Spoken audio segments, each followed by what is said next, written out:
अस्सलामुअलैकुम and welcome to my YouTube channel. तो start करते हैं इश्क मेरा जुनून की किस्त नंबर 18 बाय सलमा खान। इसकी और किस्तें चैनल पर मौजूद हैं।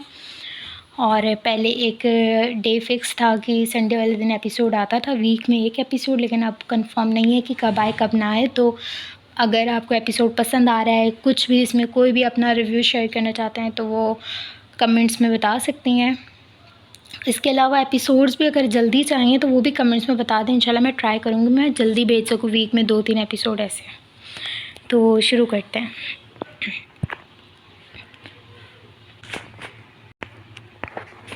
क्या तुम्हारा दिमाग ख़राब हो चुका है? हम लोग ऐसी जाहिलियत की सोच नहीं रखते और बनी बनाने जैसी जाहिलियत की रस्म को तो हम नहीं मानते। अज़ीज़ शाह गुस्से से आग बबूला हो गए थे। गांव में कत्ल हुआ था। कत्ल होने वाले के भाई ने मुतालबा किया था कि हमें कत्ल के बदले कातिल की बहन वनी में चाहिए। जैसे ही उनके कानों में वनी जैसे अल्फाज गूंजे वो गुस्से से आग बबूला हो गए। शाह साहब, मेरा बेटा मरा है, या तो हमें वो लड़का चाहिए जिसने मेरे बेटे को मारा है, या हमें वनी में उसकी बहन चाहिए। मरने वाले का भाई और बाप गुस्से से जिरगे के फ़ैसले का मुंतज़िर थे। देखो, बात सुनो मेरी। लड़का फ़रार हो चुका है। हम लड़के को ढूंढने की कोशिश कर रहे हैं। मिल जाता है तो तुम्हारे सामने पेश कर दूंगा और फिर तुम्हारा जो फ़ैसला हो। मगर उस लड़के की गुनाह की सज़ा हम किसी मासूम को नहीं दे सकते। कत्ल लड़के ने किया है तो सज़ा उसको मिलनी चाहिए, ना कि उसकी मासूम बहन को। ज़ावियार, जो चुपचाप अज़ीज़ शाह की बातें सुन रहा था, दिल में अजीब से ख़यालात आ रहे थे। उसके जहन में पुरानी सोचें आ गई थीं। रोज़ीना शाह की आवाज़ें आ गई थीं। शाह जी, आपको लगता है मैं ऐसा कर सकती हूँ? खुदा के लिए मेरे किरदार पर इतना घटिया इल्ज़ाम मत लगाइए। मैंने कुछ नहीं किया। मेरा रब गवाह है कि मैंने सिर्फ आपसे मोहब्बत की है। आपके अलावा मेरे किसी से कोई ताल्लुक़ नहीं है। खुदा के लिए मेरे साथ ऐसा ना करें। यकीन करें मुझ पर, मैं बहुत मोहब्बत करती हूँ आपसे। शाह जी, खुदा के लिए मुझ पर रहम करें, तरस खाएं मुझ पर। मैं कहाँ जाऊँगी? खुदा के लिए मत करें मेरे साथ ऐसा। वो रोते गिड़गिड़ाते रोज़ीना शाह की आवाज़ें ज़ावियार के कानों में उसी तरीके से आती थीं जैसे कई साल पहले रोज़ीना शाह को सामने गिड़गिड़ाते हुए देखा था। अफ़सोस है बाबा साईं, दूसरों के लिए हक़ का फ़ैसला करने वाले अपने बीवी के हक़ का फ़ैसला नहीं कर पाए। उसने एक मलामती नज़र पूरे जिरगे पर डाली, फिर अपनी जगह से उठ खड़ा हुआ। पता नहीं क्यों आज उसे पुरानी बातें याद आ रही थीं। दिल में अजीब से वसवसे उठ रहे थे। वो गार्ड्स को उधर ही रहने का कहकर खुद अब किसी सोच में आगे की तरफ बढ़ चुका था। बढ़ते बढ़ते कब वो गांव की हुदूद पार कर गया उसे पता भी नहीं चला। होश तो उसे तब आया जब उसके कानों में किसी लड़की की आवाज़ सुनाई दी, अस्सलामुअलैकुम। और ज़ावियार शाह किसी सोच से बाहर आया था। सामने खड़ी उस लड़की को देखा जो सर पर एहतियात से दुपट्टा पहने, पाँव में खुस्सा, पीले कलर की कमीज़ जो घुटनों से नीचे तक आती थी, कानों में झुमके, नाक में लौंग जो चमक रही थी, आंखों में सुरमा लगाए काफ़ी हसीन लग रही थी। ज़ावियार पहले तो उसे देखने लगा, फिर अपनी नज़रें दूसरी तरफ फेर कर सवालिया नज़रों से उससे पूछ रहा था, वालेकुम अस्सलाम, आप कौन और यहाँ क्या कर रही हैं? शाम का वक्त होने वाला था। इस वक्त यहाँ पर किसी लड़की के होने की तवक्को वो नहीं कर रहा था। और थोड़े ही करीब जंगल था जिस जंगल से लोग खौफ खाते थे। तो ये लड़की यहाँ क्या कर रही थी? सामने खड़ी लड़की ने खुद में काफ़ी हिम्मत पैदा की और फिर बोलना शुरू हुई। मैं यहाँ अपनी मुलाजमाओं के साथ खेतों की सैर को आई थी। मेरा मामूल है शाम के वक्त खेतों की सैर करना। मेरी आवाज़ को क्या हो गया?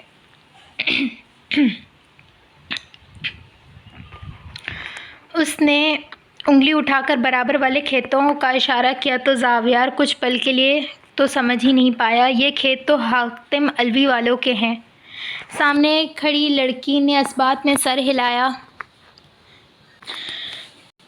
जी ये हातिम अलवी वालों के हैं, यानी मैं माहीन हातिम अलवी हूँ। प्यार से लोग मुझे माही कहते हैं। वो अपना मुकम्मल तारुफ उससे करवा रही थी और उसने जैसे उसकी बातों को सही से सुना ही नहीं था। देखें बीबी, इस वक्त आपका यहाँ आना मुनासिब नहीं है। बेहतर होगा आप अपनी मुलाजमाओं के साथ हवेली लौट जाएं। और माही के चेहरे पर जो थोड़ी देर पहले चमक आई थी वो चमक ख़त्म हो चुकी थी।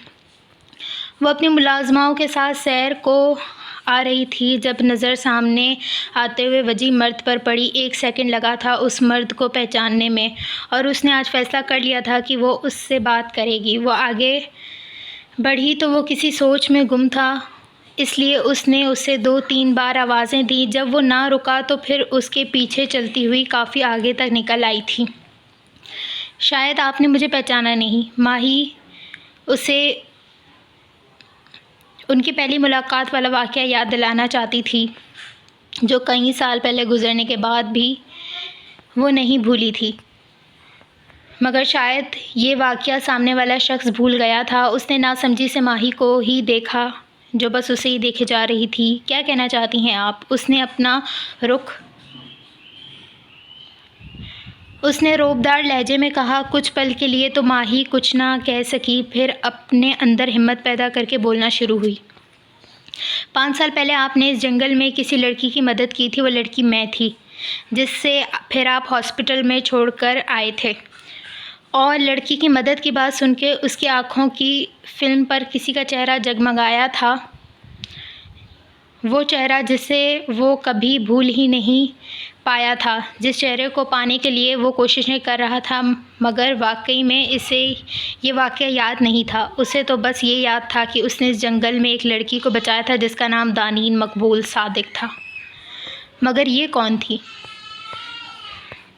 माही की आंखों में जो थोड़ी सी चमक बची थी वो भी ख़त्म हो चुकी थी, यानी वो उसे याद नहीं थी। वो इतनी अहम भी नहीं थी कि वो उसको याद रखे। यकदम चमक की जगह आँखों में नमी ने बसेरा किया। ज़ावियार ने अपने जहन पर कुछ ज़ोर दिया तो उससे कुछ सालों पहले की बातें याद आईं, जब वो लड़की को एक हॉस्पिटल में छोड़ के गया था। आहिस्ता आहिस्ता करके उसे सारी बातें याद आने लगीं, तो वो फिर बेयकीनी से सामने खड़ी उस लड़की को देख रहा था जो बिल्कुल तब्दील लग रही थी। उसे देखकर तो लगता ही नहीं था कि ये 5 साल पहले वाली लड़की है। ओह, तो आप हैं वो जो माही की आंखों की चमक बिल्कुल ही ख़त्म हो चुकी थी, बल्कि नमी बसेरा करने वाली थी उसकी बात पर। वो पहले तो हैरान हुई, फिर जोश से अस्बात में सर हिलाया। यानी मैं उसे याद हूँ? हाँ, थोड़ा ज़ोर देने पर उसके दिमाग में बात याद आ गई थी। लेकिन याद तो आई थी ना। वो तो इस बात पे ही खुश थी कि ज़ावियार को वो याद थी, और ज़ावियार भी उसकी तरफ मुतवज्जा था।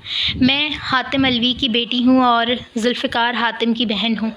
वो अपना मुकम्मल तारुफ़ करवा चुकी थी, और अब उसके चेहरे पर अपनी निगाहें गाड़े हुई थी, क्योंकि वो देखना चाहती थी कि वो उससे अब किस तरीके से बात करता है, क्योंकि वो लोग दुश्मन थे। उनका दुश्मन से कैसे बात की जाती है। मगर उसके लहजे में थोड़ी सी भी तब्दीली नहीं आई थी। वो उसी नरम लहजे में उससे बात कर रहा था। चले, मैं आपको आपके गांव के रास्ते तक छोड़ देता हूँ, क्योंकि अब उसे एहसास हो चुका था कि वो लोग काफ़ी आगे तक निकल आए थे। अब वापस अकेले जाना इस लड़की के लिए हरगिज़ सही नहीं था। ऊपर से सूरज की मेहरबानी, जो अपने घर को जाने की इतनी जल्दी कर रहा था जैसे अभी बस चला ही जाएगा, और मगरिब का वक्त भी होने वाला था। वो किसी भी लड़की को इस वक्त अकेला नहीं छोड़ सकता था। इसकी बात सुनकर माही की तो खुशी संभाली नहीं जा रही थी। पहले उस दुश्मन ने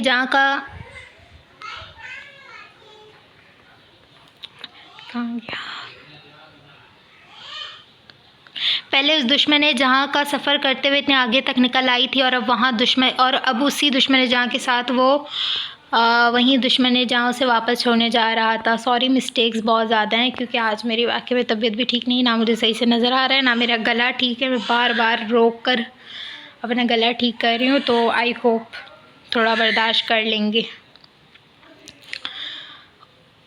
उसकी तो खुशी का कोई ठिकाना ही नहीं था। वो दोनों चलते जा रहे थे। माही ने अपने कदम सुस्त कर लिए। जब ज़ावियार ने पीछे मुड़कर उसे देखा तो माही ने गड़बड़ाकर अपने पाँव की तरफ इशारा किया। उसके पाँव में कांटा लग गया था, इसलिए वो ज़्यादा तेज़ नहीं चल सकती थी। हकीकत तो ये थी कि वो इन पलों को उसके साथ जीना चाहती थी। 5 साल बाद आज पहली बार उसके साथ थी। वो उससे रूबरू होकर बात कर रही थी और यही खुशी तो वो संभाल नहीं पा रही थी। आपसे एक बात पूछूं? वो अपनी नज़रें झुकाए सुस्त रवि से चलते हुए उससे सवाल पूछने की इंतज़ार कर रही थी। ज़ावियार ने भी महज हाँ में सर हिलाया। आपको जब पता चला कि मैं जुल्फ़िकार हातिम की बहन हूँ, फिर आपने मुझसे इतनी नरमी से बात की और मुझे छोड़ने के लिए भी जा रहे हैं, ऐसा क्यों? वो अपना सवाल पूछकर उसके चेहरे पर अपनी काजल से भरी आँखें जमाए उसे देख रही थी। ज़ावियार पहले तो खामोश रहा, फिर एक लंबी सांस खारिज करके बोलना शुरू हुआ। हमारी लड़ाई घर के बाहर होती है और हम अपनी लड़ाई में घरों की औरतों को शामिल नहीं करते। जिस तरीके से मैं आपको घर लेके जा रहा हूँ और इज़्ज़त दे रहा हूँ, मुझे पूरा यकीन है कि अगर मेरी जगह जुल्फ़िकार होता तो वो भी मेरी और जुल्फ़िकार हाथ होता और आपकी जगह मेरी बहन होती तो जुल्फ़िकार भी ऐसा ही करता जैसा मैंने किया है, क्योंकि हम लोग एक दूसरे की लड़ाइयाँ एक दूसरे तक ही रखते हैं, मगर एक दूसरे के घर की औरतों की बहुत इज़्ज़त करते हैं। वो इतने मीठे अंदाज में कह रहा था कि माही का दिल चाहा कि उसके सदके चली जाए। हाय मेरा साईं, कितना मीठा बोलता है, मैं तो वारी जाऊँ आपके। उसने दिल में बेसाख्ता सोचा था। मैंने एक खबर सुनी है। वो अब दूसरे सवाल करने की तैयारी कर रही थी। ज़ावियार ने नासमझी वाली अंदाज में उसे देखा। वो मैंने सुना है कि क्या आप शादी कर रहे हैं? पता नहीं क्यों मगर माही ने ये सवाल आज कर ही लिया। ये सवाल तो उसे अरसे से परेशान कर रहा था। माही का दिल शिद्दत से तमन्ना कर रहा था कि वो बोले कि नहीं, मैं नहीं कर रहा। ये सब फजूल की खबरें हैं, मगर सामने वाले का जो जवाब सुना था वो हैरान ही हो गई थी। जी, बस 2 अल्फाज, और इन 2 अल्फाजों ने माहीन हातिम अलवी को जो अजियत पहुंचाई थी, अगर कोई खंजर उसके सीने में भी घोंप देता तब भी उसे इतनी तकलीफ़ नहीं होती जितनी इन 2 अल्फाज ने उसे पहुंचाई थी। वो अपनी जगह पर जम गई, पाँव आगे चलने से इनकारी थे। उसे लगा था कि ये बस महज एक खबर है या इसमें ज़ावियार की कोई रजामंदी नहीं है, मगर यहाँ तो यकदम उसकी आंखें नम होने लगी। ज़ावियार ने उसे वहाँ खड़े देखा तो पुकारना शुरू हुआ, मगर वो कहाँ सुन रही थी। ज़ावियार परेशानी से उसकी तरफ बढ़ने लगा और माही यकदम किसी रोबोट की तरह आगे की तरफ जाने लगी। उसकी हवेली बस करीब ही थी। वो भागने वाले अंदाज में आगे की तरफ भागे जा रही थी।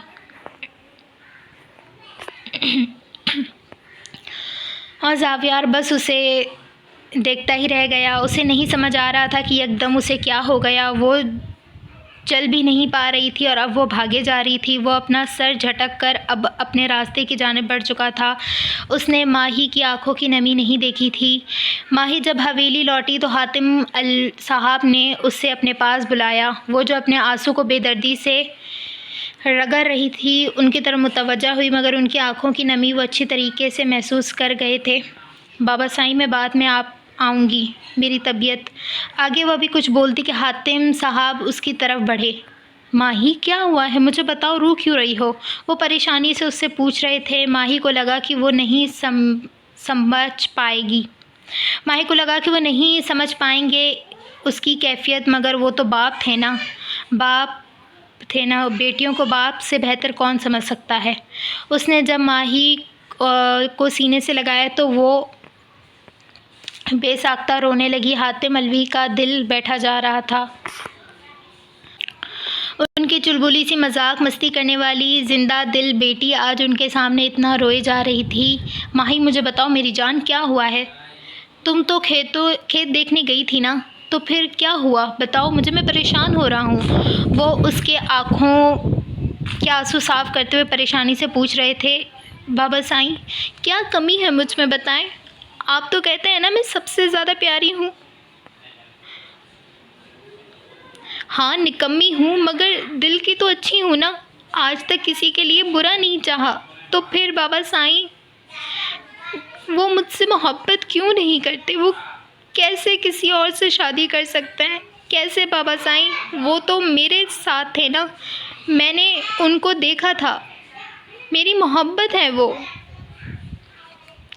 कैसे कर सकते हैं ऐसा बाबा साईं, कैसे? वो रोते रोते उन्हें सब कुछ बताई जा रही थी। माही और हातिम अलवी का रिश्ता बाप बेटी से ज़्यादा दोस्तों का था और माही को अपने बाबा साईं पर यकीन था और भरोसा था, तभी उसने सब कुछ बता दिया। पहले तो वो बेयकीनी से उसका चेहरा देखते रहे। आखिर कौन है वो जिसने मेरी बेटी को ठुकराने की हिम्मत की? अभी उठाकर तुम्हारे कदमों में ला छोड़ूंगा, बताओ कौन है वो? वो उसके आंसू साफ करते हुए अब उससे पूछ रहे थे। ज़ावियार शाह है वो। और अगले ही पल एक ज़ोरदार थप्पड़ माही के गाल पर रसीद किया गया था। वो तो हक्का बक्का सामने बैठे शख्स को देख रही थी जो उसका बाप से ज़्यादा दोस्त था। जुल्फ़िकार आवाज़ सुनकर अब कमरे से बाहर आ गया था। सामने का मंज़र देखकर वो एक पल के लिए ठहर गया। बाबा साईं, क्या कर रहे हैं आप? जुल्फ़िकार आगे बढ़ा, माही को अपने गले से लगाया, अब उनसे पूछ रहा था, दिमाग ख़राब हो गया है तुम्हारा? तुम अपने माँ के कातिलों की बात कर रही हो?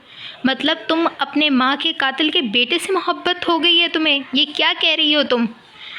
और वो जो माही की हिमायत करने के लिए उसे अपने हसार में लिए हुए था, अब बेयकीनी से माही को देखे जा रहा था। क्या मतलब? जुल्फ़िकार नासमझी से अपनी बहन को देखे जा रहा था। पूछो मतलब इससे, मोहब्बत कर बैठी है। हमें कोई एतराज़ नहीं है, अगर उसे किसी से मोहब्बत है हम उसकी शादी करवा देंगे उससे, मगर जिससे ये कह रही है और मोहब्बत कर बैठी है वो दुश्मन का बेटा है। वो गुर्रा कर बोले जा रहे थे। माही तो अभी भी साकित बैठी अपने बाप को देख रही थी। वो बाप जिसने आज तक मारना तो दूर की बात ऊंची आवाज़ में उससे बात तक नहीं की थी, मगर आज बाबा साईं, माही को अपनी आवाज़ खाई से आती हुई महसूस हो रही थी। मोहब्बत करना गुनाह नहीं है बाबा साईं, मगर आपने आज। वो अभी भी बेयकीन थी। जुल्फ़िकार, फ़ोन करो सकीना को। जुल्फ़िकार, फ़ोन करो सकीना को और बोलो हमें मंजूर है रिश्ता। और इसी महीने बोलो सकीना के बेटे के साथ इसी महीने सकीना के बेटे के साथ इसको रुखसत करो। वो अपना फ़ैसला सुनाकर वहाँ से जा चुके थे। जुल्फ़िकार ने माही को अपने हसार में लेना चाहा, मगर वो रोते हुए अब कमरे की तरफ भाग गई। और वो जो जुल्फ़िकार को लगा रहा था कि अगर वो रुबैशा की बात घर में करेगा तो मसला सिर्फ़ उसके घर वालों का ही बनेगा, वो सरासर गलत था। उसे लगा था कि वो हातिम अलवी को मना लेगा, मगर आज जो रूप उसने देखा था वो तो उसे हैरान करने के लिए वो काफ़ी था। मोहब्बत के हाथों इंसान कितना मजबूर होता है, ये बात जुल्फ़िकार हातिम अलवी अच्छी तरीके से जानता था। इसलिए उसने माही को भी कुछ नहीं कहा, क्योंकि वो बेचारी भी मोहब्बत के हाथों मजबूर थी। मोहब्बत हमेशा मोहब्बत करने वाले ही बेबस और मजबूर होते हैं। महबूब को तो कोई फ़िक्र ही नहीं होती। जैसे यहाँ माहीन हातिम अलवी सैयद ज़ावियार अज़ीज़ शाह के लिए तड़प रही थी और उस दुश्मन जहाँ को कोई ख़बर ही नहीं थी, और दूसरी तरफ जुल्फ़िकार हातिम अलवी जो सैयदा रुबैशा अज़ीज़ शाह के लिए तड़प रहा था। और आज उस परीनुमा लड़की को तो कोई खबर तो दूर की बात उसके सोचों में भी नहीं था। वो दोनों बहन भाई कितनी बेखबर थे, और यहाँ वो दोनों बहन भाई उन दोनों के लिए तड़प रहे थे।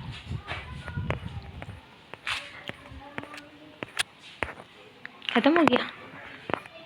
अच्छा, इतना ही लिखा था। तो एपिसोड ख़त्म होता है। तो कैसा लगा कैसा नहीं, छोटा लिखा है, मुझे पता है मैं छोटे लिख रही हूँ आजकल। तो जैसा भी है ज़रूर मुझे बताइएगा, और अगर एपिसोड जल्दी चाहे तो कमेंट्स में और रिव्यू लाजमी दिया करें, क्योंकि मैं कमेंट्स देखती हूँ। ज़्यादातर मुझे इंस्टा पे रिव्यूज़ दिए जाते हैं, तो इंस्टा पर दे दिया करें, लेकिन यहाँ पे दें तो वो ज़्यादा बेटर है, या वहाँ पे दें, आपकी मर्ज़ी है। बट उम्मीद है अच्छा लगेगा, और आगे क्या लग रहा है, क्या होगा क्या नहीं होगा, और क्या है क्या नहीं, मुझे सब बताइएगा। चलें, अपने दुआओं में याद रखिएगा, और मेरी तबीयत ठीक नहीं है तो दुआ कीजिएगा, मेरा गला भी ख़राब है। मैं कोशिश कर रही हूँ मैं बोल पाऊँ, लेकिन मैं 2-3 बार मैंने आवाज़ रोक कर मैं गई हूँ वीडियो रोक कर और पानी पीने। तो दुआ कीजिएगा मैं ठीक हो जाऊँ और इंशाल्लाह बहुत जल्द न्यू एपिसोड के साथ फिर से हाज़िर होंगे। अल्लाह हाफ़िज़।